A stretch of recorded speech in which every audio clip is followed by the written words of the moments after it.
Sangano, sangano rinondiviga ndovimba naro. Sangano rinondiviga, sangano, sangano rinondiviga ndovimba naro. Sangano rinondiviga, ndikafira kuchihure, sangano rinondiviga ndovimba naro iro. Sangano, oh, ndikafira mubawa, sangano rinondiviga, sangano, sangano rechihure.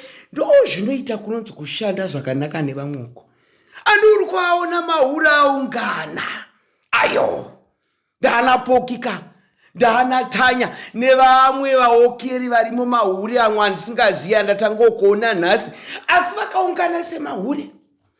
Basa renyini iri rinoda kushanda pamwe chete. Eka. Aungati iwe nenyini yako wakuda kuti ndiwe wakapenga. Unogemurwa. Ukumuona Tanya anomira nenyini yake pana pokelo, vobatsirana kushanda pamwe chete, marutse umwe achidya, marutse umwe achidya, zvichienda zvakadaro. Vasikana vakasangana nengozi dzakaoma vanomisidzana pamwe chete vachibatsirana. Majoki esarapa ya majoki, asi nekuti vanoshanda pamwe chete hanchati ichemberi. Masweet 16 nekuti Mandidadisa kana kuti mapeche enyu munogona kuaunganidza moita zvinhu zvishindu. Iro ihure ndipokelo. Akaenda kumusoro akanotora mutungamiri, mwana womutungamiri wenyika. Ibeche iroro rakaunganidzwa pane vamwe. Saka iwe Hirari mwana wanezuru, dzidza kunana mningi mbuya mudereme chihure kuti ukasatoita collaboration uchiteererewo magogodera apana kwaunoenda.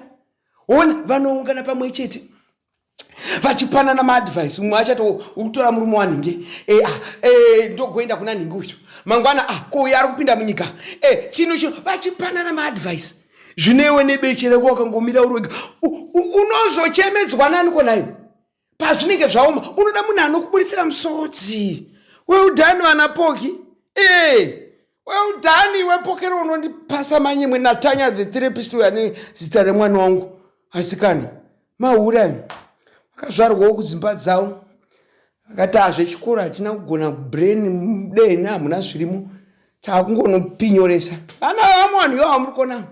Asi vakatsidza vakatona uhura isi hura yenyasi. Asikana Jesu iwe sangano rinondiviga ndovimba naro. Sangano rechihure, sangano rinondiviga ndovimba naro. Sangano ndikafira mubawa, sangano rinondiviga ndovimba naro iro. Sangano rechihure.